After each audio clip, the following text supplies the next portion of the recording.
안녕하십니까?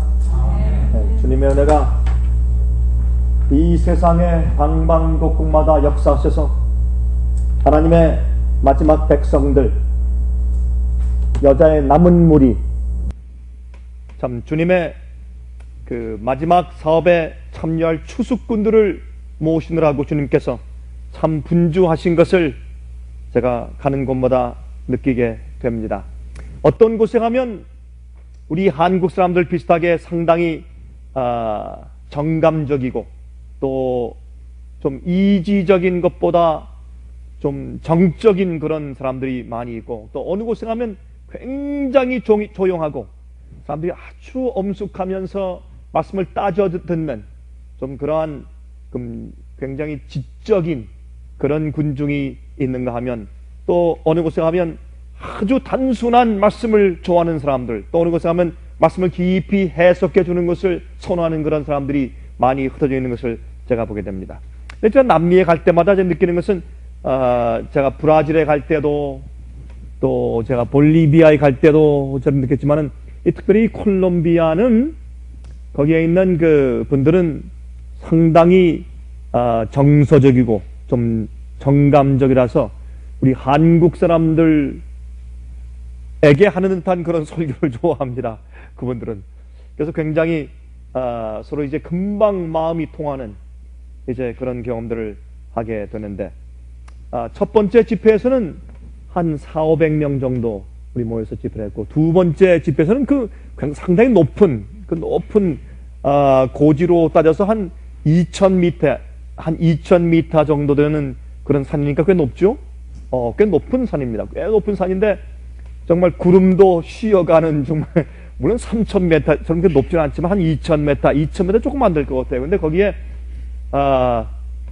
가끔 이렇게 구름이 지나가다가 거의 찬바람이 부니까 비가 하루에 한 번씩 이렇게 왔다가 가곤 그렇게 하는 곳입니다. 근데 거기에 이렇게 야영장을 만들어 놨어요. 근데 거기에 올라가는데 이제 도시에서 그곳으로 차를 타고 올라가는 이 구비해서 이제 버스도 올라가는데, 거기에 이제 그 산 아주 꼭대기에 아주 적은 마을이 있어요. 근데 그 마을 옆에다 캠프장을 만들어 놨는데, 거기에 그 도시에서 차를 타고 그 산으로 올라가는 길만 한 1시간 한 15분 걸립니다. 도시에서. 그러니까 비행장에서 내려서 또 그 산 중턱까지 가는데 한 1시간 반 걸리고, 또 거기서 한참 올라가면 거의 한 2시간 한 40분 정도 걸려야 그 야영장까지 도착하는 이제 그런 곳입니다. 근데 거기 1000명이 모였어요. 그 높은 곳 사람들이 1000명이 갔어요. 그래서 어떻게 사람들이 많이 오나 하니까 그 있는 지역의 사람들이 버스를 대절해가지고, 그러니까 이제 이런 시외 버스를 아마 대절해서 오는 것 같아요. 그래서 시외 버스를 대절해서 이렇게 참 많이 와서 이제 장소가 모자라니까 그냥 이 풀밭에 텐트를 많이 치고, 밤에는 추워요. 밤에는 정말 손뜰할 정도로 추워지는데, 높은 고지니까. 근데 그런데 그냥 텐트를 치고, 어떤 때 그냥 집집마다 또 이제 이런 숙소마다, 거긴 남미니까 여러분 뭐 따뜻한 온도는 있을 리가 없죠. 근데 한국만 있는 것이고, 이 나무도 아니고 전부 다 시멘트 아니면 돌이에요, 이 바닥이. 거기에 그냥 얇은 걸 깔고 다 자면서 그렇게 은혜 받는 사람들의 얼굴 보고, 또 그들의 분위기를 보면서 저 마음 가운데 깊은 감동을 받았습니다. 의에 줄이고 진리에 줄이고, 정말 동서남북을 다니면서 말씀을 찾기 위해서 애쓰는 주의 백성들이 곳곳마다 있는 것을 제가 보고 다니면서 얼마나 하나님께 감사를 드리게 되는지 모르겠습니다. 여러분, 제가 오늘 여러분들에게 믿음으로 사는 생애라는 그런 제목으로 말씀을 좀 드리려고 합니다. 믿음으로 사는 생애. 믿음으로 구원받고 끝나는 것이 아니라 믿음으로 사는 생애. 의인은 믿음에서 믿음으로 나가는 생애를 살아야 할 것입니다. 그렇죠? 여러분, 처음 믿게 된 것도 기적이고 감사한 일이지만, 계속해서 믿음으로 사는 생애 자체도 매일의 기적이고 하나님의 은혜입니다. 여러분, 거듭나는 경험이 기적입니까? 그렇습니다. 어쩌면 그렇게 우리가 과거에 좋아하던 것들이 갑자기 싫어지고, 과거에 좋아하던 음식이 싫어지고, 또한 과거에 살던 생활 방식이 싫어지고, 과거에 좋아하던 취미가 싫어지고, 그렇게 우리의 모든 것들이 바뀌게 됩니까? 그렇죠? 우리가 사랑하는 것들이 바뀌고 좋아하는 것들이 바뀌고. 제가 어저께 중국에 있는 한 여학생이 저한테 이제 이메일이 왔습니다. 목사님, 제가 지금 문제가 생겼습니다. 이게 무슨 문제입니까? 이것은 목사님이 제게 연결시켜준 문제이기 때문에 목사님께 제가 하소연을 합니다. 저는 목사님의 책을 제가 3권 읽고 제가 제 마음을 하는 게 바쳤습니다. 물론 제가 쓴 책을 읽고 한 것보다 성령의 역사와 은혜였죠. 근데 그 여학생이 하는 얘기가, 목사님, 제가 제 마음을 주 앞에 드린 다음에 어쩌면 이런 기적이 생기는지 모르겠습니다. 어쩌면 그렇게 예전에 듣던 음악이 싫어지고 찬송가가 그렇게 좋아지는지 모르겠습니다. 어쩌면 그렇게 내가 좋아하던 그런 책들이 싫어지고 이젠 주의 말씀만 읽기가 좋아지는지 모르겠습니다. 참 내 마음 가운데 기적이 생겼습니다. 내가 이제 옛날에 그렇게 화장대 앞에서 시간 많이 보냈는데 이젠 그런 마음이 없습니다. 그리고 이젠 공부하는 시간이 아깝고 말씀 읽는 시간이 그렇게 그리워지고 의를 삼을 마음이 생기고. 그런데 한 가지 문제가 생겼습니다. 뭐냐면 이젠 제가 부모님과 대화가 안 됩니다. 조금 이렇게 인사만 하면 그 다음에 할 말이 없습니다. 옛날에는 할 말이 많았는데 이제 할 말이 없습니다. 이게 정상입니까? 비정상입니까? 제가 뭔가 좀 잘못된 겁니까? 그렇게 저한테 묻느라고 이제 이메일이 왔어요. 물론 영어로 했죠. 제가 중국말 제가 못하니까. 제가 답변을 했습니다. 그건 저기 정상이다. 그것은 하나님의 성령의 은혜로 마음이 바뀌었다는 증거고, 그래서 그것을 우리가 중생이라고 부른다. 다시 태어났다고 부른다.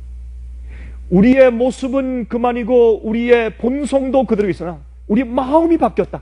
우리 생각이 바뀌고 우리의 감정이 바뀌고 우리의 뜻이 바뀌고 우리 생애의 방향이 바뀌고 우리 생각이 바뀌고 우리 마음 가운데 새로운 소원이 생겼다. 감사합니다. 이래다. 주님께 찬송을 드립니다. 여러분, 어떤 땐 과거에 우리가 주 앞에 마음을 바치기 전에 그렇게 좋아하고 살던 친구들 만나면 이제 할 말이 없어요. 할 말이 없습니다. 몇 마디 참 기쁘게 이제 서로 대화를 하다가 그 다음에 이제 대화의 내용이 끊어지는 것입니다. 왜요? 관심이 다르기 때문에, 마음을 줄 수 있는 내용이 다르기 때문에 그러한 것입니다. 여러분, 그러면 그것은 기적입니다. 그것은 어떤 사람이 병이 낫는 것보다 기적입니다. 그렇죠? 이것은 사람이 변화되는 것이 가장 큰 기적이죠. 그러나 이것이 매일매일 믿음으로, 그 기적이 매일매일 내 속에 들어와야 합니다. 그래서 의인은 믿음으로 산다고 성경은 말씀하고 있는 것입니다. 여러분, 로마서 1장 16절과 17절은 우리가 너무나 잘 아는 말씀이죠. 그렇죠? 내가 복음을 부끄러워하지 아니하노니 이 복음은 모든 믿는 자에게 구원을 주시는 하나님의 능력이 됨이라. 첫째는 유대인에게요, 또한 헬라인에 그러다. 복음에는 하나님의 의가 나타나서, 여러분, 복음에는요 하나님의 의로움이 무엇인지, 또 우리가 어떻게 하나님의 의로움을 받을 수 있는지, 내가 어떻게 의로워질 수 있는지 하는 하나님의 의가 복음 속에 나타나 있다, 그렇게 말씀을 했어요. 그러므로 이 복음은 모든 믿는 자에게 구원을 주시는 하나님의 파워다, 능력이다. 그런데 이 복음에는 하나님의 의가 나타나서 믿음으로 믿음에 이르게 하나니, 우리가 믿음을 가지면, 우리가 믿음으로 거듭나면 하나님의 의가 내 속에 들어와서 내가 의롭게 되는 것입니다.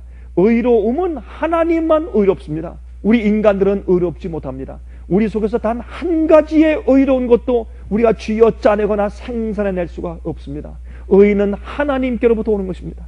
여러분, 이 성전에 들어가면 7 금초대가 있지 않습니까? 금초대 주위에는 2 감람나무가 있다고 스가랴 4장에는 그렇게 상징되어 있는 것을 볼 수가 있습니다. 무엇을 상징합니까? 성령의 은혜가 직접 여러분, 2 감람나무는 많은 사람들이 말이죠, 한국에서 나는 예수님이 한 감람나무고 또 하나 나다, 그래서 자기는 2번째 감람나무라고 해서 그렇게 적용시켜서 이상한 그런 이단 운동을 일으킨 사람들이 몇 명 있는 것을 우리가 기억합니다. 그러나 성경에 있는 이 2 감람나무는 구약과 신약 성경을 상징합니다. 그래서 이 두 나무는 말이죠, 성령께서 쓰신 말씀이죠. 주의 말씀은 성령께서 쓰신 말씀입니다. 성령께서 사람에게 주어서 쓰게 하신 말씀입니다. 그리고 이 성령께서 쓰신 말씀을 읽으면 성령의 사상과 하나님의 마음을 알게 되기 때문에 이 속에서 성령의 기름이 우리 속에 부음받는 것입니다. 그렇죠? 여러분, 그러므로 우리가 사실 이 금촉대에 보면 그 주위에 있는 성령의 기름, 말씀의 기름이 들어가서 빛이 나는 것처럼 우리 속에, 우리가 믿음을 가지고 하늘의 성령의 기름을 받아서 내 마음 가운데 부으면 내 속에 반짝 빛이 나는데, 내가 어둠 가운데 살았습니다. 죄 가운데 살았습니다. 죄악적인 것을 좋아했습니다. 그런 걸 듣기를 좋아했습니다. 그런 것을 보기를 좋아했습니다. 그런 일을 하길 좋아했습니다. 그러나 이제 성령의 은혜와 기름이 내 속에 들어와자 내 속에 아름다운 진리의 빛이 나고 하나님의 형상이 생기고 회복되며 내 마음 가운데 의가 도듬하는 것입니다. 의가 싹 틔워지는 것입니다. 빛이 나는 것입니다. 그래서 그 하나님의 의가 내 속에 들어와서 나를 의롭게 만드는 것입니다. 의로운 생각, 의로운 계획, 의로운 소망들을 품고 살 수 있게 만들어주기 때문에 그 의는 우리의 의가 아니라 믿음으로 말미암는 의인데 예수 그리스도의 의가 내 속에 들어온 것입니다. 이것이 기적이 아니고 무엇입니까? 그렇게 거듭난 믿음으로 말미암아 의롭게 된 자가 또 매일 보세요. 복음은 모든 믿는 자에게, 조건이죠, 믿는 자에게 구원을 주시는 하나님의 능력이 됩니다. 여러분, 구원은 영생이 아닙니다. 구원과 영생은 이퀄이 아닙니다. 구원은 우리가 주 앞에 굴복해서 예수님을 받아들여서 내가 변화되고 내 죄를 다 아는 모든 죄를 주 앞에 드리고 굴복하고 회개한 다음에 씻음바 되고 예수께서 내 속에 사셔서 나와 예수님이 하나가 되는 그런 경험, 중생의 경험을 할 때 구원이 내 속에 이르는 것입니다. 그러면 그 구원을 매일 하나님의 의의 경험을 해 나가는 그 결과 맨 마지막이 영생이라고 성경은 말하지 않습니다. 그럼 여기 보세요. 복음은 모든 믿는 자에게 구원을 주시는 하나님의 능력이 됩니다. 첫째는 유대인에게요, 또한 헬라인에게로다. 왜 첫째는 유대인입니까? 유대인이 빛과 진리를 먼저 받았으니까, 성경을 먼저 받았기 때문에 진리를 먼저 아는 자에게 의의 경험이 먼저 있지 않습니까? 그런 뜻이에요. 여러분, 유대인과 헬라인을 주님께서 차별하신다는 뜻은 절대 아닙니다. 그들이, 유대인들이 먼저 진리를 받았으니까. 그런데 복음에는 하나님의 의가 나타나서, 자 보니까 이 복음엔 뭐라고요? 하나님의 구원하시는 하나님의 능력이다. 근데 이 복음 속에 무엇이 있다? 의가 있다. 그래서 의와 구원은 어떤 의미에서 같은 동의어입니다. 같은 뜻입니다. 그리고 하나님의 의가 내가 굴복해서 성령의 은혜로 내가 믿음으로 받을 때 내 속에 의가 들어왔을 때 그것을 우리가 구원이라고 부를 수 있습니다.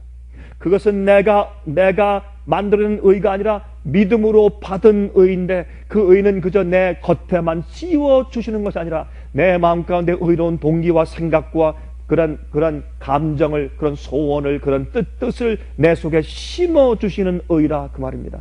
그 의가 내 의가 되었죠. 그래서 하나님의 의가 나타나서, 근데 이것을 어떻게 한다고요? 믿음으로 믿음에 이르게 하나니. 그렇죠? 한 번 중생 얻고 끝나는 것이 아니라 그 다음 날도 믿음으로, 그 다음 날도 믿음으로 의롭게 되고, 그 다음 날도 믿음으로 의롭게 되고, 그 다음 날도 믿음으로 의롭게 되고. 그래서 믿음으로 믿음에 이르게 하나니 기록된 바 오직 의인은 믿음으로 말미암아 살리라 그랬습니다. 믿음으로 말미암아 살리라, 그렇게 성경은 말씀을 하였습니다. 여러분, 복음은 하나님의 파워입니다. 그렇죠? 이 성경은 그렇게 말했습니다. 복음은 하나님의 파워다. 여러분, 그거 믿으십니까? 복음은 파워입니까? 복음은 우리에게 깨닫게 하시는 어떤 진리의 지식일 뿐만 아니라 그 지식이 내 속에 들어와 그 지식대로 살게 만들고 나를 변화시키는 하나님의 파워라고 성경은 말합니다. 여러분들이 혹시 우리 생애 가운데, 우리 마음 가운데 이 파워가 부족하면 주 앞에 기도합시다. 우리 오늘 주 앞에 기도합시다. 다시.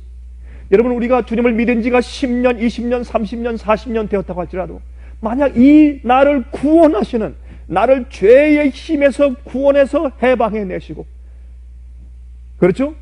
나를 새롭게 하시는 그 구원의 파워가 오늘 혹시 우리 마음 가운데 부족하다면 여러분 지금 우리 주 앞에 기도하십시다. 필요하다면 우리가 지금 말씀하는 것을 중지하고 우리 주 앞에 무릎 꿇고 기도하십니다. 무엇이 중요합니까? 무엇이 우리 생각에 가장 중요합니까? 하나님께서 내 영혼을 구속하시는 죄에서 구원하시고 세상에서 구원하시고 나의 죄의 습관에서 구원하시고 나의 죄의 본성의 연약성에서 구원하시는 주님의 구원의 파워가, 그 능력이 오늘 내 속에서 부족하다면 그것이야말로 우리가 가장 간절하게 사모하고 기도해야 할 주제가 아니겠습니까, 여러분? 예? 근데 이 구원이, 이 하나님의 의가 복음에 나타나는데 어떻게? 믿음으로, 믿음에 이르래요. 매일 믿음에서 또 믿음에서 또 믿음에서 계속 성장하면서 계속적으로 매일매일 의를 받는 경험을 한다, 그 말입니다. 그것이 무엇이에요? 의인은 믿음으로 말미암아 산단 말입니다. 그런데 참 재밌어요. 제가 이번에 가서 보니까 성경 예언을 갖다가 원래 과거서부터 지금까지 계속 이렇게 풀어져 오고 예언된 것이 성취되어 왔는데 그 과거에 있는 것을 전부 다 미래 갖다 놓고 미래에 새로 적용된다고 푸는 그런 미래주의자들이 좀 있어요. 그런 사람들이 그 많이 모이는 사람들 가운데서 좀 이렇게 무리를 일으킨다는 얘기를 들었습니다. 저한테 그랬습니다. 목사님 특별히 이번엔 좀 시간을 좀 쓰실 때 우리에게 이 미래주의, 예? 이렇게 미래주의 적용에 대한 위험성에 대해서 좀 설명을 좀 해주십시오. 그래서 알겠다고. 또 올라가서 왜 성경 예언을 한 번 성취된 것을 미래 또 성취될 것으로 문자적으로 또 적용시키는 것이 얼마나 위험한가 하는 것을 제가 설명을 드렸어요. 두 번째 또 다시 적용된다고 얘기하면 첫 번째 성취를 부인하는 길이다. 그렇게 할 수 없다. 그것이 무엇을 의미하는지 쭉 설명했습니다. 근데 그렇게 하는 이유를 제가 설명했어요. 그것은 교만이다. 교만이다. 왜냐하면 남들이 알지 못하는 좀 특별한 것을 내가 안다고 말해야 속이 시원해. 여러분, 좀 특별하려고 애를 쓰는 것은 교만이에요. 이기심입니다. 그렇죠? 그리고 이 복음과 성경 진리는 단순해. 새로운 것이 없어요. 해 아래 새로운 것이 어디 있어요?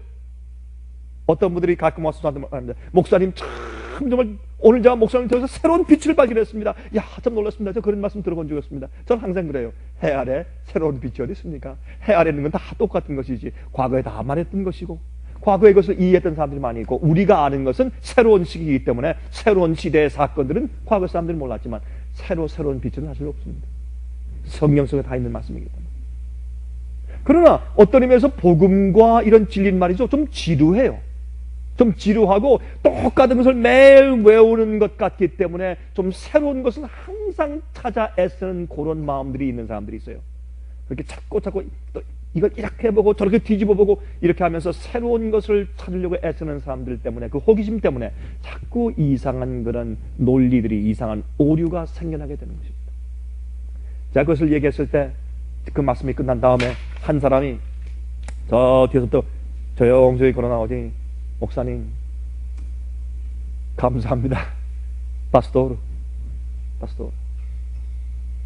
그라시아스, 무초 그라시아스. 참 대단히 감사합니다. 참 이렇게 참 정직한 사람들이 있으면 얼마나 좋겠어요. 그렇죠? 다 좀 그러면 문제가 없겠죠. 그라시아스, 손 잡고 그라시아스 파스토. 여러분, 이 복음은 단순해. 단순한 것을 매일매일 우리가 반복하는 것은 좀 지루할지 모르지만, 그러나 이 복음은 지식이 아니고 경험이기 때문에 우리가 주님 안에서 사는 기쁨과 즐거움과 만족과 보람과 주님께 대한 찬송과 기도와 더 알고 싶은 것과 이런 것들이 매일매일 계속해서 올라갈 수 있습니다. 근데 이 복음은 하나님의 파워인데 누구에게? 믿는 자에게. 여러분, 이 복음 속에 하나님의 의가 나타났다. 이게 무슨 뜻이에요? 여러분, 하나님의 의는 하나님의 의로운 뜻입니다. 하나님의 품성 자체예요. 그 하나님의 의는 하나님의 뜻과 성품인데, 그 하나님의 뜻과 성품, 하나님의 의가 오를 의자네요. 영어로 righteousness, 옳게 행하는 것이 의예요. 우리가 하나님의 마음을 받아서 성령으로 거듭나서 내 생각과 내 동기와 소원과 그러면 내 감정들이 변화되지 아니하면 내가 어떻게 의로운 생각을 하며 의로운 판단을 하며 의로운 선택을 하며 어떻게 의로운 길로 갈 수 있겠어요? 안 되는 것입니다. 그래서 의라고 하는 것은 하나님의 뜻과 성품이고 하나님의 의로운 뜻인 것입니다. 여러분, 의하면 여러분 그저 추상처럼 생각하지 마세요. 의는 실제적인 것입니다. 근데 이 의가 어디에 나타나 있습니까? 하나님의 성품의 사본은 율법입니다. 계명입니다. 주님께서 말씀하신 계명, 너희가 계명을 지키라, 너희가 나를 사랑하면 내 계명을 지키리라 라고 말씀하신 그 계명 속에 하나님의 의가 나타나 있는 것입니다. 그러므로 의라고 하는, 내가 의롭게 산다라고 하는 것은 그러면 늘 주 앞에 찬송하고 기도한단 말인가? 아니면 산에 올라가서 매일 내가 주님 사랑합니다 라고 3번씩 외친단 말입니까? 무엇을 말하는 것입니까? 여러분, 그래서 너희가 나를 사랑하면 내 계명을 지킬 것이라고 말씀하신 것처럼 우리가 의롭게 되면 자연히 주님의 그 율법의, 주님의 계명의 뜻과 우리가 조화되기 때문에 주님의 계명의 뜻대로 사는 것이 자연스러워지고 또한 계명을 지키고 순종하게 되는 것입니다. 그것이 의입니다. 의라고 하는 것은 우리 마음 가운데 생기는, 야, 주님께서 나를 구원하시고 내 죄를 용서하셨다, 십자가의 보혈의 은혜에서 아주 뜨끈뜨끈한 그런 감정이 아닙니다. 의는 실제 하나님께서 우리 마음을 의롭게 주님의 뜻과 주님의 품성과 주님의 계명과 조화된 마음으로 나를 의롭게 변화시켰기 때문에 그대로 살 수 있게 만들어 주신 것이 하나님의 의인 것입니다. 자, 그러면 이사야 51장 7절에 말씀하기를 의를 아는 자들아, 마음에 내 율법이 있는 백성들아 그랬어요. 자, 그러면 이게 무슨 말씀입니까? 똑같은 얘기를 2번 반복했어요. 이사야 51장 7절에 의를 아는 자들아, 어떤 자들? 마음에 내 율법이 있는 자들아. 우리가 주님의 계명을 알면 무엇을 압니까? 주님의 품성이 어떠함을 아는 것입니다. 그렇죠? 이사야 8장 16절 20절 너는 증거의 말씀을 싸매며 율법을 나의 제자 중에 봉함하라. 내 율법으로 그들 마음 가운데 이를 치라. 봉함하라. seal them. seal them. 마땅히 율법과 증거의 말씀을 쫓을지니 그들의 말하는 바가 이 말씀에 맞지 아니하면 그들이 정령이 아침 빛을 보지 못하고 그랬습니다. 전혀 어려운 것이 아니죠. 실제적인 것입니다. 여러분, 모든 불의한 것이 죄입니다. 불법이 죄입니다. 주의 계명을, 법을 어기는 것이 죄입니다. 그렇죠? 그래서 복음은 그럼 무엇입니까? 주님의 복음은 죄에 대한 하나님의 치료로서, 복음은 하나님의 구원하신 능력으로서 죄의 습관과 죄에 젖어 있는 생애를 씻고 치료해서 바꾸어줘서 인간을 하나님의 계명에 조화 있는 생을 살 수 있게 만드는 것을 우리가 가르쳐서 복음의 능력이다 라고 부르는 것입니다. 그래서 복음의 능력으로 하나님의 의가 우리 생에 나타납니다. 어떻게? 믿음에서 믿음으로, 믿음으로, 믿음으로, 또 믿음으로 매일매일 중생의 경우와 같은 기적이 내 속에서 의롭게 나타난다고 성경은 설명하고 있는 것입니다. 주님의 품성과 주님의 사랑이 내 마음속에서 계속해서 성장해 나간다고 말합니다. 하나님의 뜻과 사상이 내 속에서 점점 더 성장해 나간다고 말하는 것입니다. 믿음에서 믿음으로 시작부터 끝까지 원래 하나님의 형상까지 자라날 때까지 그렇게 한다고 성경은 말하는 것입니다. 믿음에서 또 다른 단계의 믿음으로, 또 다른 단계의 믿음으로, 또 다른 단계의 믿음으로, 또 다른 단계의 믿음으로 나아갑니다. 자, 이렇게 자꾸 반복하는 이유는 여러분, 아니 목사님 이미 하신 말씀인데 또 하시네요. 아이고 또 하시네요. 또 하시네요. 반복은 우리가 기억하고 우리 마음속에 정말 세이브해서 집어넣고 정말 인이 박이게 정으로 쪼아가지고 다시는 지우지 못하게 그냥 비석을 만드는 것처럼 말이죠. 쪼아가지고 이렇게 머리 가운데 박아놓을 수 있는 길은 반복입니다. 그래서 자꾸 제가 반복해서 말씀을 드리는 것입니다. 잊지 말라고. 예? 이것은 단순한 말씀이기 때문에. 예. 그래서 회개에서 이마에 인쳐질 때까지 의인은 믿음으로 산다. 오늘도 믿음, 내일도 믿음. 여러분, 이 믿음의 생활을 흐트러뜨리기 위해서 마귀가 무엇을 줍니까? 번잡하게 만들어요. 바쁘게 만들어요. 시련을 주고 고통을 주고 이해할 수 없는 시험을 주고 어려움을 주고 마음에 아픔을 주고 몸에 병을 주고, 그렇게 할지라도 그런 장애물이 오더라. 여러분, 장애물 경주 어떻게 해요? 장애물 경주 뛰어가다 장애물 뛰어넘고서 또 뛰어넘고 또 뛰어넘고, 그렇죠? 우린 장애물, 믿음으로 경주하는데 무슨 경주요? 장애물 경주요. 여러분, 이번 주에 여러분 이런 믿음으로 만난 의의 경험을 방해하기 위해서 장애물이 몇 개 왔습니까? 한번 세워보세요. 여러분, 이번 주 생활 가운데 몇 개 왔습니까? 많이 왔죠? 이런저런 적은 것보다 큰 것까지 그냥 아주 작은 것을 막 오죠. 그래서 뛰어넘어야 돼. 넘어지면 어떻게 해? 또 일어나야 돼. 또 뛰어야 돼. 그래서 의인은 믿음으로 말미암아 살리라. 왜요? 하나님의 의가 우리 속에 나타나야 되기 때문에. 그게 복음의 능력이니까. 여러분, 하박국서 2장을 보면 거기에 이제 2절부터 4절까지 이렇게 말씀하셨어요. 여호와께서 내게 대답하여 말씀하시되 너는 이 묵시를 기록하여 판에 명백히 새기되 달려가면서도 읽을 수 있게 하라. 이 묵시는 정할 때가 있느니 그 종말이 속히 이르겠고 결코 거짓되지 아니하리라. 이 내가 말한 이 말이 아니면 어떤 예언이 성취가 좀 더디고 늦어질 수도 있다.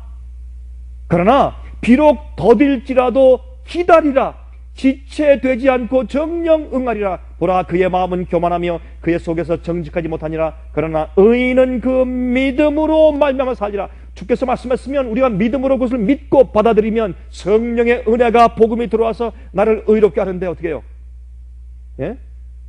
좀 더디지만은 어떤 때 말이죠, 우리 한국 사람들은 그냥 솥불도 단김에 믿음으로 말미암는 의와 우리의 품성의 온전함도 아주 하루아침에 다 됐으면 좋겠어요. 그렇죠? 그러나 더딜지라도 기다려라. 지체되지 않고 정령 응할 것이라. 반드시 응한다. 주의 말씀은 한번 나간 다음에 허지로 돌아올 수 없어요. 주의 말씀은 파워이기 때문에 뭔가 만들어 놓고 들어와요. 문을 꽁꽁 닫고 못 들어오게 하면 몰라도 주의 말씀이 나간 다음에 우리가 마음만 열면, 주의 말씀이 들어오면 반드시 결과를 내놓고 말지 그냥 있는 법은 없습니다. 주의 말씀은 파워이기 때문에.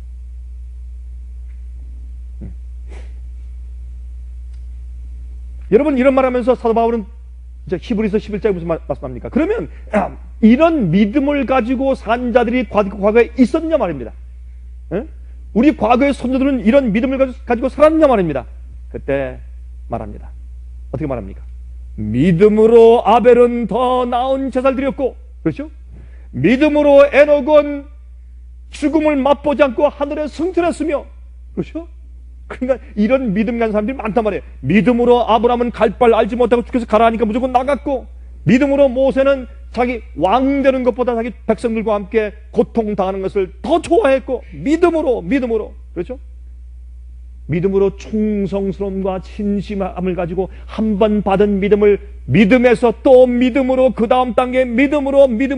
여러분, 그렇게 나갈 때 모세가 한 번 믿어서 주님을 믿고 받은 다음에 그 다음에 항상 꽃밭이었고 순조로웠습니까? 아니지 않습니까? 그가 죽을 때까지 머리가 하얘지고 그러나 눈이 쇠하지 않고, 그가 비스가 언덕에서 저기 가나안 땅을 바라보고 마치 노 장군이 조용히 잠들듯이 죽을 때까지 그는 시련과 어려움과 마귀의 장애물의 연속이었습니다. 그러나 이 성경은 사도 바울의 말하기를 그는 믿음의 노덕이고 믿음의 모범이다. 끝까지 매일 믿음에서 또 믿음으로. 어떤 때는 말이죠, 자기의 부하들이 말이죠 뭐 백부장 천부장들이 족장들이 와가지고 돌로 치려고 다 자기 부하들 몰고 와서 돌로 치려고 이런 적은 몇 번이에요? 성경에 몇 번 나와요? 돌로 치려고 안 하나? 나중에 말이죠, 자기의 미리암, 자기 누나가 와서 고소를 해가지고 자기 누나가 문둥병에 안 걸리나 별일 다 있었어요. 조금만 하면 백성들이 불평하고 원망하고. 그러나 그건 어떻게 해요? 믿음에서 믿음으로. 그렇게 했다고 지금 설명하는 겁니다. 그래서 끝까지 견뎠단 말이에요. 그래서 마지막 시대에서는 우리가 마지막에 믿음의 경주를 똑바로 뛰지 않으면, 우리가 아니면 이 모든 믿음으로 산 자들, 선조들이 그들의 그 믿음의 생에 결과가 없다. 결과가 없다. 우리가 마지막 정도를 잘 뛰어야 된다. 그렇게 성경은 말씀하고 있지 않습니까? 그래서 사실은 말이죠. 이건 무슨 말인가 하면 이 하나님의 의가 매일매일 내 속에 나타나는 것이 뭐예요? 의는 믿음으로 말미암아 살리라 하는 것이에요. 그렇죠? 그 의가, 주님의 파워가, 나를 의롭게 만드시는 그 파워가 매일 믿음에서 믿음으로 매일 내 속에 나타나는 것이, 하나님의 의가 내 속에 나타나야 그것이 복음의 파워가 된다, 그 말입니다. 여러분, 하나님께서 말이죠, 우리 뇌를 기가 막히게 만들었습니다. 어떤 분은 책에 썼는데 우리 뇌에, 이 뇌 속에서 움직이는 이 기가 막힌 것들 말이죠. 어떤 사람들 보니까 말이죠, 옛날에 보니까 그 TV에서 보니까 이 러시아의 이 체스를 하는 그걸 뭐라 그래요? 그 체스 플레이어가 이 7명, 이 체스를 잘 노는 7명과 동시에 대국을 해요. 가가지고 여기서, 여러분 이거 아주 잘 노는 사람은 아주 깊이 생각해가지고 하나씩 움직이는데, 이 사람은 쭉 가서 탁 놓고, 그 다음 사람 탁 놓고 이거 봐가지고 다 논 다음에 또 다시 돌아가서 또 이렇게 놓고 7명과 대국을 해서 이기는 것을 제가 옛날에 본 적이 있어요. 우리 사람의 두뇌는 그래요. 동시에 여러 가지를 할 수 있어요.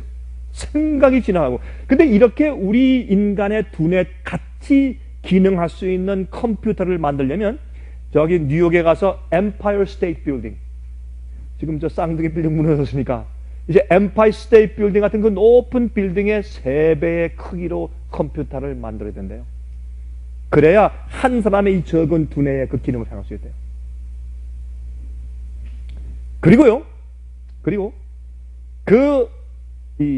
이 두뇌를 그만큼 또 우리 두뇌만큼 움직일 수 있도록 그 컴퓨터를 사용하려면 나이아가라 폭포에 물이 떨어지는 힘으로 만드는 정도의 전기의 힘이 필요하대요.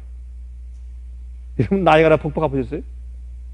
굉장합니다. 거기 가서 보면, 그 옆에 가서 보면 그 물이 떨어질 때 내가 휩쓸려 좀 떨어질 거 어쩌 기분이. 너무나 엄청난 물이 막 쏟아져 내려가니까 그런 엄청난 전기가 바로 그렇게 큰 컴퓨터를 움직이고 작동하는 데 필요하대요. 그리고 그렇게 큰 컴퓨터를 움직이기 위해서는 세상 전체에 있는 텔레비전 스테이션과 라디오 스테이션들이 사용하는 그 양의 전기 서킷, 전기 회로가 필요하대요. 어마어마하죠? 그 정도의 힘을 가진 컴퓨터로 작동하면 혹시 우리 두뇌가 역사하는 그 정도의 기능을 해낼 수 있을지 말지 모른다는 것입니다. 참 재밌게 읽었어요. 그런데 여러분 아십니까? 하나님께서 우리에게 역사하시는 우리의 유일한 기관은 여러분과 저의 두뇌입니다. 하나님께서 우리에게 역사하시는 유일한 기관은 우리의 손도 아니고 우리의 발도 아니고 우리의 심장도 아니고 어디도 아니고 우리의 두뇌입니다. 그래서 우리의 두뇌 속에 거룩한 성령께서 거하시는 성전이라고, 우리 몸을 더럽히지 말라고 그렇게 성경은 말합니다. 그래서 먹든지 마시든지 무엇을 하든지 하나님의 무엇을 위해서라? 영광을 위해서라. 왜? 하나님께서 우리의 두뇌를 통해서 역사하시는데 그것을 우리가 흐리게 하거나 방해하면 주님의 역사가, 하나님의 의가 충만하게 내 속에 들어올 수 없기 때문에, 그러므로 먹든지 마시든지 무엇을 하든지 하나님의 영광을 위해서라. 왜? 주님께서 내 속에서 하나님의 의를 이루시는 것이 주님의 목적이고 뜻이니까. 그것을 이루어 놓으면 그것이 우리 생으로 주 앞에 영광 돌리는 것이니까.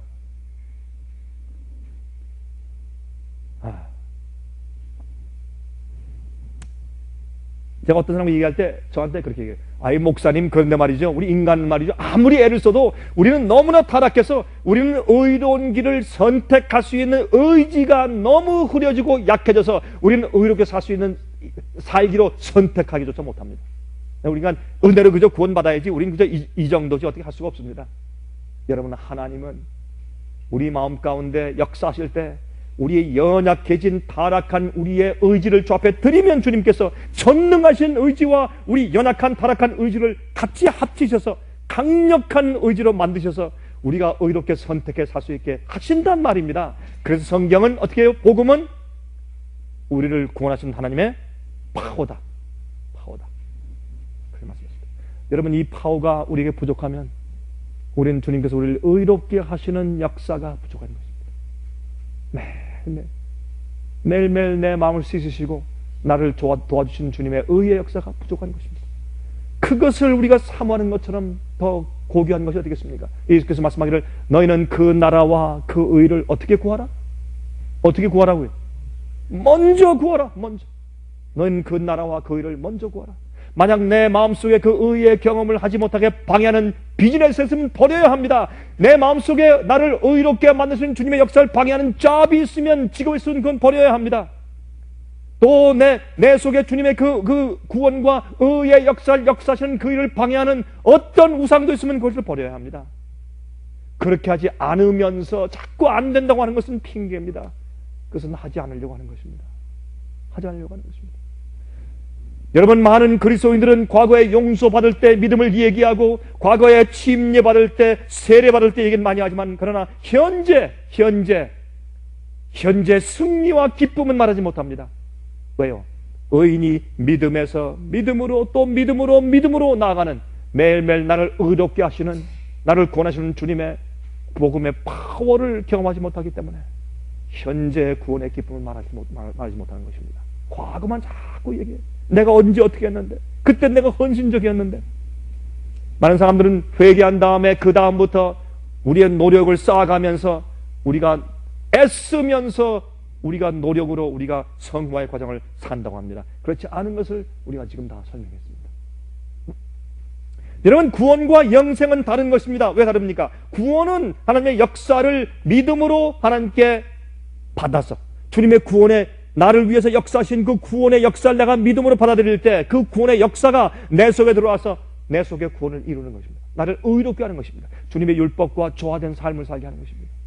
나를 정결케 하시는 것입니다. 생각을 바꾸고 우리의 감정과 뜻을 바꾸고 소원을 바꾸고 계획을 바꾸는 것입니다. 우리가 좋아하는 것을 바꾸고, 그렇죠? 그렇게 하시는 것입니다. 그래서 이것이 우리의 구원입니다. 전적인 회개의 경험이에요. 여러분, 내가 정말 구원의 경험이, 하나님의 의가 내 속에 들어와 있는가, 내 속에 주의 성령께서 역사하시는가, 그것을 우리가 어떻게 하면 알 수 있는지 아십니까? 아주 간단해요. 이렇게 하세요. 여러분, 화면 통해서 보시는 분들이시요, 이렇게 한번 해보세요. 아주 간단해요. 그것을 어떻게 내가 내 스스로 자아 측정할 수 있는가, 자기 스스로 테스트할 수 있는가, 간단해요. 여러분, 아무도 없는 곳에서 내 남편, 아내, 부모, 자식, 친구, 이웃 아무도 없는 조용한 장소에서 무릎을 꿇으세요. 주 앞에 마음을 열고 기도 시작하십시오. 그때 여러분 속에 어떤 것도 이 세상에서 깨뜨릴 수 없는 조용한 평화가 있습니까? 예? 간단합니까? 아주 간단해. 내가 하나님 앞에서 나 홀로 벗은 것처럼 무릎 꿇고 주님을 바라볼 때, 그때 하나님 앞에서 내 속에 평화가 있습니까? 있습니까? 있으면 여러분 구원받은 자입니다. 여러분 속에 성령께서 역사하시는 것이고 하나님의 의의 역사가 지금 존재하는 것입니다. 그렇지 않고 평안이 없고 죄책감이 있고 불안하고 떨리고 주 앞에 마음을 열 수가 없고 주님 나를 받아주십시오 감히 말할 수가 없고, 여러분이 부족해서 느끼는 그 느낌 말고 여러분이 무언가 버릴 것을 알죠. 포기해야 할 것을 알죠.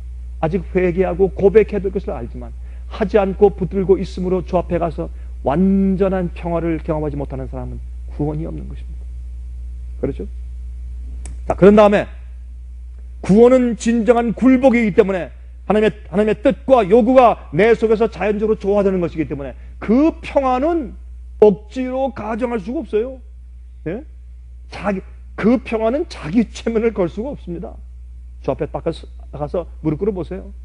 주님, 하나님이 나를 받으셨다. 우리가 과거에 죄를 얼마나 많이 졌다, 그거 말고 용서받으면 되는 거니까 하나님이 나를 받으셨다. 내 뜻과 내 소원과 내 마음과 내 마음을, 내 생을 지금 받으셨다. 나를 받으시고 인정하신다.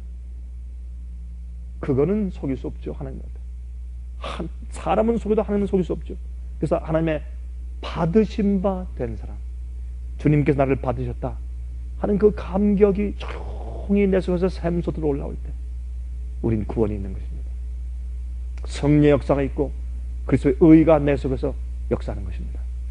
그렇죠?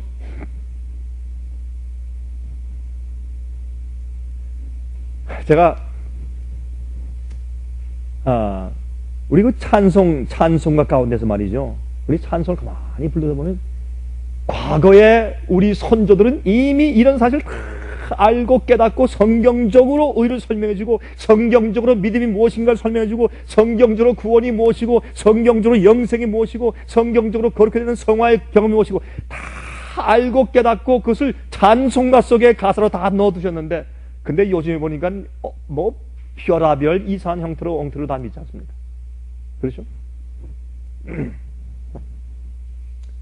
주의 넓으신 은혜 베푸사 나를 받아주시고 나의 품은 뜻 주의 뜻같이 되게 하여 주소서. 얼마나 단순하고 강력한 설교입니까? 이런 찬송을 부르는 사람들이 어떻게 이상한 복음의 경험을 하고 이상한 복음을 가르칠 수 있습니까? 내 마음속에 품은 뜻이 하나님의 뜻같이 되게 해주십시오. 이게 구원의 경험이 아니고 이게 의의 경험이 아니에요? 응? 그런데 이러한 구원의 경험이 매일 도전을 당합니다. 시련을 받습니다. 마귀가 유혹을 합니다. 어떤 때는 내가 몰랐던 주님의 뜻을 내가 발견합니다. 내가 지금 뭔가 잘못하고 있네. 이게 주님의 뜻이 이런 것이구나. 그럴 때 내가 내 자신을 굴복하고 주님의 뜻을 받느냐 말입니다. 무엇으로? 또 믿음으로. 그래서 의인은 믿음으로 믿음에서 믿음으로 산다. 그렇게 성경은 말씀하고 있습니다. 매일매일 우리가 도전을 받아요. 우리가 구원받아 유지해서 나가는 경험 가운데 계속 우리가 정말 진정하고 올바른 구원의 경험이 들어가 있는지를 도전하는 그런 시련들과 시험들이 우리에게 매일 닥쳐오는 것을 우리가 더 아는 것입니다. 여러분, 이렇게 찬송가 가운데 이런 말씀이죠. 주 음성 외에는 더 기쁨 없도다. 전 요 대목이 너무 좋아요. 여러분은 안 그렇습니까? 여러분들은 뭐 제 찬송을 부르니까 제가 지금 목소리가 좀 잠겨가지고 좀 오늘 강 목사님 목소리가 좀 그저 그러네. 뭐 그래서 시큰둥한지 모르겠는데 저는 이 찬송 부를 때 제 가슴이 뜨겁습니다. 예? 보세요. 예? 주 음성 외에는 더 기쁨 없도다. 저는 이 찬송을 들으면요 콧날이 시큰해. 저는 이게 너무 진정이니까 주 음성 외에는 더 기쁨이 없대요. 근데 4절에 기가 막혀요. 주 귀한 언약을 이루어 주시고, 보세요. 주 명령 따를 때 늘 계시옵소서. 기쁘고 기쁘도다. 이렇게 찬송을 늘 부르면서 엉터리 복음을 믿는다고 이럴 수 있느냐 말이에요. 예? 얼마나 단순하게 복음을 주님께 설명하셨고 하나님의 의가 내 속에서 어떻게 이루어지며 어떻게 구원하시는 파워가 생기는지 이렇게 다 설명해 주셨는데 사람들이 엉터리를 믿는단 말이에요. 여러분, 그래서 로마서 6장 22절에 말씀하기를 그러나 이제는 너희가 죄에게서 해방되어 하나님께 종이 되어 거룩함에 이르는 열매를 얻었으니 이 마지막은 무엇이라? 영생이라. 그래서 구원과 영생은 다른 거예요. 우리가 구원은 매일매일 믿음에서 믿음으로 또 믿음으로, 의인은 믿음으로 살면서 구원을 계속 가지고 나아가며 살고 하나님의 의가 내 속에 이루어질 때 그 다음에 거룩한 열매를 계속 얻어나가는데 그 마지막이 무엇이라? 영생이라. 주님께서 그래 넌 이제 나와 함께 영원히 같이 살자. 에녹이 죽음 맛보지 않고 새 예루살렘 성에 들어간 것처럼. 그렇죠?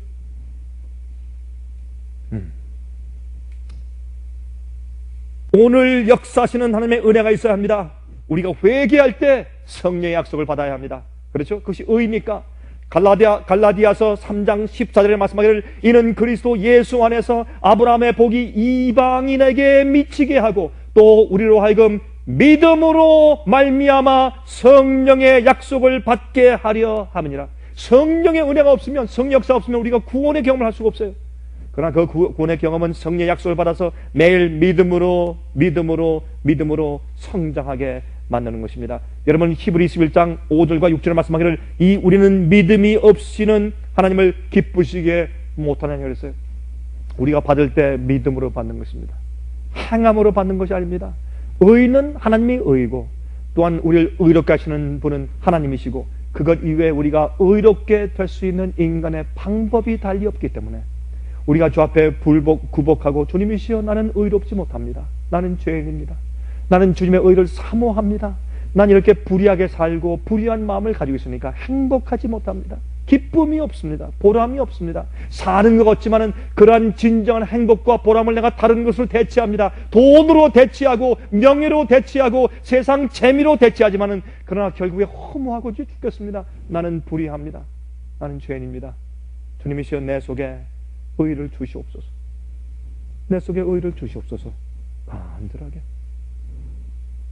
그래서 믿음으로 접해 나가면 주님께서 우리 속에 의를 주시는 것이죠. 그것이 참된 의죠. 그래서 우리가 믿음이 없으면 하나님을 기쁘시게 하지 못한다고 합니다.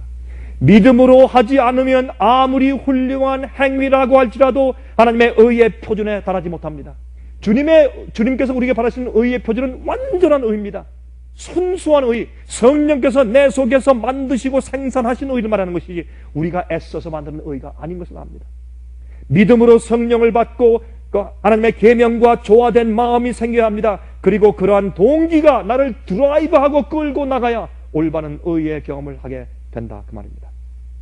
그래서 예레미야 23장 6절에 말씀하기를 그의 날에 유다는 구원을 얻겠고 이스라엘은 평안히 거할 것이며 그 이름은 여호와 우리의 의라 일컬음을 얻을 것이라고 말했어요. 여호와 하나님이 우리 의예요. 내가 만든 의가 아닙니다. 예레미야 33장 16절에 말씀하기를 그날에 유다가 구원을 얻겠고 예루살렘이 안전히 거할 것이며 그 성은 여호와 우리의 의라 일컬음을 입을 것이라. 다시 말해서 개인적으로 우리가 하나님의 의를 받아서 내 의가 아니라 하나님이 주신 의야 라고 하는 명칭을 받으면 우리가 그런 백성들 주의 의인들이 모여 사는 성을 어떻게 불러요?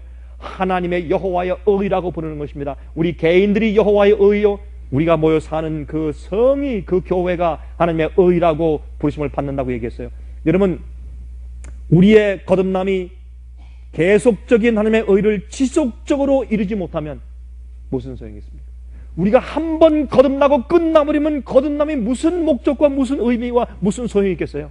그 거듭남이 매일 믿음에서 믿음으로 또 믿음으로 복음 속에 하나님의 의가 나타났는데 그 의는 하나님의 계명인데 그 계명은 하나님의 뜻과 사상과 품성의 복사품, 풍성을 나타내는 그런 디스크립션 아닙니까? 그것이 내 속에 들어와서 하나님의 뜻과 하나님의 품성과 주님의 법과 조화되어 살게 되는 그것이 거듭남이고 그 의가 내 속에 계속 성장하게 되는 것입니다. 법적으로만 어렵게 되었다 했는데 그냥 악한데 어떻게? 그건 아닙니다. 그것은 아닙니다. 믿음에서 믿음으로. 여러분, 우리가 전쟁할 때 계속 지면, 계속 패배하면, 10번 지면 다시는 전쟁할 용기가 안 나요. 주님 안에서 우리가 승리의 경험을 합니다. 한 번 이기면 된다. 두 번째 이기면 되네. 세 번째 이기면 이거 봐라. 7번 이기면 자신감이 생기는 거죠. 그래서 강력한 군대가 되는 것이에요. 알렉산더 군대가요, 가면 백전백승하니까 그렇게 큰 용기와 힘을 가지고 세상을 빨리 정복한 것이요. 자꾸 지면 안 되는 것이에요. 여러분, 자꾸 지십니까? 그럼 기도하세요. 하나님, 내게 승리를 하나만 주십시오. 이거 한 용기가 없으면 못 살겠습니다. 하나 주십시오. 그 다음에 또 하나 주십시오. 매일 믿음에서 믿음으로 나가야 할 것입니다. 이번에 제가 남미에 가보니까요, 이른 아침인데 거의 한 1800, 2000 되는 그 고지 산 꼭대기인데 말이죠. 그래서 남미산이니까 막 그렇게 춥지 않지만 그래도 쏜쏜해요. 그래도 이제 외투 좀 입고 그래야 되거든요. 두꺼운 오바 입는 건 아니지만.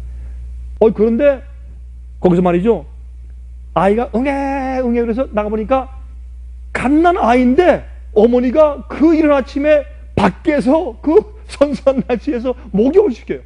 난 깜짝 놀라서요. 그래서 가서 말이죠, 내가 하도 이상해서 가서 물을 만져보니까 물이 차. 우리 한국 어머니들은 그 날 큰일 나죠. 근데 그 사람들은 그 습관이 됐어요. 괜찮아. 그러니까 아이가 건강해요. 이른 아침에 산에서 말이죠. 안개 낀 산 위에서 뭐 이렇게 아주 얼음처럼 차진 않지만 문이 차단 말이에요. 따라다가 미지근하지도 않아요. 그 물에 아이의 목욕을 시켜요. 그게 습관됐기 때문에 괜찮은 거예요. 우리도 이 세상에서 죄를 승리하는 일에 습관이 생기면 찬물에 들어가도 괜찮은 거예요. 감기가 안 걸리는 거예요. 믿음의 감기가 안 걸려요. 사람들이 자꾸 믿음의 감기가 걸려요. 자꾸 콜록콜록하고 말이죠. 교회 못 오고 말이죠. 여러분 감기 걸리면 뭐 미소가 나옵니까? 찡그려야 되고 말이죠. 아주 그죠. 뭐 머리도 못 빗고 항상 누워 있고 그러죠. 맨날 낙심하고 사람들한테 맨날 투정하고 말이죠. 이게 믿음의 감기 걸린 사람들이에요. 조금 더 나가면 믿음의 플루가 걸려. 독감이 걸려요. 독감이. 그래가지고 난리라고 말이죠. 일어나지도 못하고 빽빽거리고 기침하고 말이죠. 이 기침하는 건 뭔지 아세요? 기침에 그 병이 막 나오는 거거든. 자기 속에 있는 죄가 막 튀어나오는 거예요, 그게. 그래서 믿음에 독감이 걸려가지고 막 이상한 소리 막 하고 그러는 거예요, 그게 다. 근데 우리가 추운 데서 그냥 막 목욕하는 습관을 어릴 때부터 해보세요. 응? 그래서 이기는 자에게 하나님께서 유업을 준다. 이기는 자에게. 한 번은 말이죠. 제 친구 목사님이 침례 주는데 어떤 한 사람이 이제 들어가가지고 그 침례창에 들어오는데 지갑을 손에 들고 들어와야 돼. 두꺼운 지갑을 들고 들어오더래. 그래서 아니 이 지갑까지 들어오면 다 졌는데 어떻게 지갑을 가지고 들어옵니까? 어디 둘 데가 없습니까? 누구한테 맡길까? 그랬더니 그 돈이 많습니까? 수표가 많습니까? 그랬더니 아닙니다 목사님, 나 이 지갑도 같이 침례 받으려고 합니다. 그래서 같이 침례할 때 지갑까지 같이 물에 들어갔다 나왔대. 내가 그 얘기 듣고 참 감동을 받았어요. 그렇지. 예수님의 죽음에 내가 함께 다 죽어야지. 새롭게 태어나야죠. 내 지갑까지, 돈 쓰는 것까지 말이에요. 그래서 요한일서 5장 4절 5절 보시면 대저 하나님께서 난 자마다 세상을 이기느니라. 세상을 이기면 이것이니 우리의 믿음이라 그랬어요. 여러분 독일에 가시면 지금 몇 분 남았죠? 독일에 가시면 이 퀘른이라고 하는 곳에 가까운데 이 솔링은이라는 그런 도시가 있어요. 여러분 우리가 이 쌍둥이표 이 칼 있죠? 예, 그거 만드는 그 도시 가지고 강철이 많이 나고 그런 도시인데 거기에 가면 이 언덕이 두 개 큰 게 있는데 여기서 이쪽에서 저쪽으로 이 철로 만든 다리가 이렇게 아무 밑에 다리도 없이 그냥 연결된 구름다리가 있어요. 참 기가 막히고 어떻게 했는지 모르겠어요. 근데 이것을 설계한 설계사가 이 공사하다가 도중에 자살해서 죽었어요. 왜 죽었는지 아세요? 그래서 자살했다고 했어요. 그래서 왜 죽었냐고 물어보니까 너무 조바심하다가 이쪽에서 지금 시작해오고 저쪽 선에서 시작해오는데 이게 과연 가운데서 정확하게 딱 맞을까? 그게 조바심에서 초조해서 그게 공사가 끝나기 전에 자살해서 죽었어요. 여러분이시여. 그러나 성경을 쓰신 하나님께서는 시작하신 일을 어떻게 해요? 끝까지 이루신다. 그래서 우리는 믿음을 가지고 매일매일 믿음에서 또 믿음으로 성장하시기를 간절하게 바랍니다. 하늘에 계신 우리 아버지시여, 주님의 구원하심을 감사합니다. 우리 속에 하나님의 의를 세우시기 위해서 역사하시는 하나님의 의도를 감사하고 주님의 뜻을 감사합니다. 주님이시여, 이 주님의 구원이, 하나님의 의가 매일매일 믿음에서 믿음으로, 또 믿음에서 믿음의 단계로 계속 이어지게 하시며 끝까지 주의 형상을 이루게 축복하여 주시옵소서. 연약한 떨리는 무릎을 곧바로 세워주시고 넘어진 자들을 일으키시며 주님의 성령의 약속과 권능을 베푸셔서 복음의 파워를 통해서 저희를 매일 구원하시옵소서. 우리의 연약한 점들과 우리의 잘못된 환경들과 우리의 시련들과 시험들 속에서 저희를 건지시고 구원하여 주시옵소서. 살아계신 예수 그리스도의 귀하신 이름을 의지해서 간절하게 기도드리옵나이다. 아멘. 은혜 많이 받으셨습니까? 지금까지 들으신 이 생애의 빛 예배 설교는 개인의 신앙 부흥이나 소규모 그룹 예배를 위하여 DVD와 CD로 제작되어 보급되고 있습니다. 생애빛 예배설교 DVD 및 CD를 원하시는 분들은 877-704-1004번으로 전화해 주시기 바랍니다. 생애의 빛은 각종 미디어, 즉 출판물, 텔레비전, DVD, CD, 그리고 웹사이트를 통하여 복음을 전하는 미디어 선교기관입니다. 생애의 빛에서 이루어지는 선교 사업을 크게 7가지로 나누어 소개하면 다음과 같습니다. 첫째로 생애의 빛은 가정과 건강과 참된 신앙을 소개하는 월간지 살아남는 이들을 매달 발간하고 있습니다. 가정과 건강 문제뿐만 아니라 참된 신앙과 성경에 나타나 있는 중요한 진리들에 대하여 매달 깊이 있게 다루는 성경 연구 신앙지입니다. 둘째로 생애의 빛은 미국의 주요 도시에서 텔레비전 선교 방송을 하고 있습니다. 많은 분들은 생애의 빛 선교 방송을 통하여 복음을 발견하고 새로운 생애를 살아가고 있습니다. 셋째로 생애의 빛에서는 우편 통신을 통하여 평신도들의 성경 연구를 도와드리는 성경 통신 학교를 운영하고 있습니다. 성경에 나타나 있는 중요한 문제들에 대하여 체계 있게 공부하기를 원하시는 분들은 성경 연구 단기 코스와 계시록을 통한 성경 교리 연구, 또한 다니엘서 예언 연구를 신청하시기 바랍니다. 교재 및 모든 비용이 무료인 생애의 빛 성경 연구 과정을 통하여 복음과 예언 문제를 가장 쉽고 체계 있게 공부하시기 바랍니다. 넷째로 생애의 빛은 예언 연구를 위하여 특별하게 제작된 DVD 시리즈를 나누어 드리고 있습니다. 성경 구약과 신약의 대표적 예언서인 다니엘서와 요한계시록을 처음부터 마지막까지 자세하게 해설해 드리는 예언 연구 DVD 시리즈를 통하여 많은 분들이 성경과 미래에 대한 새로운 시야를 가지고 살아가게 되었습니다. 마지막 시대의 복음과 비밀이 담겨져 있는 다니엘과 요한계시록 DVD 시리즈를 신청하셔서 새로운 영적 부흥을 체험하시기 바랍니다. 다섯째로 생애의 빛은 강병국 목사님의 예배 설교가 담겨져 있는 DVD와 CD를 원하는 모든 그리스도인들에게 나누어 드리고 있습니다. 매주 생애의 빛 예배 설교 DVD 및 CD를 받기 원하시는 분들은 생애의 빛으로 연락하여 신청해 주시기 바랍니다. 여섯째로 저희 생애의 빛 선교센터는 성경 신구약의 모든 진리를 요약하여 주제별로 만든 성경으로 돌아가는 길잡이 소책자 시리즈와 성경 말씀에 대한 이해와 영적 분별력을 환하게 밝혀줄 빛으로 인도하는 길잡이 소책자 시리즈를 만들어 놓았습니다. 이 두 가지 소책자 시리즈는 오류가 난무하는 혼돈스러운 세상에서 여러분들을 정확한 하나님의 말씀의 길로 안내해 드릴 것입니다. 이 소책자를 신청하시려면 생애의 빛 뉴욕 지부로 신청해야 하는데 뉴욕 지부의 전화번호는 888-881-1004, 888-881-1004번입니다. 끝으로 생애의 빛 선교 사업에 대해서 좀 더 자세하게 알기 원하시는 분들은 웹사이트 www.sostv.net을 방문하시기 바랍니다. 생애의 빛 웹사이트에는 지금까지 나온 모든 월간지와 DVD, 텔레비전 방송물들을 누구나 무료로 보실 수 있도록 준비되어 있습니다. 지금까지 소개해드린 생애의 빛 선교 교재들 중에서 원하시는 책자나 DVD가 있으시면 무료 전화 877-704-1004, 877-704-1004번으로 신청하여 주시기 바랍니다.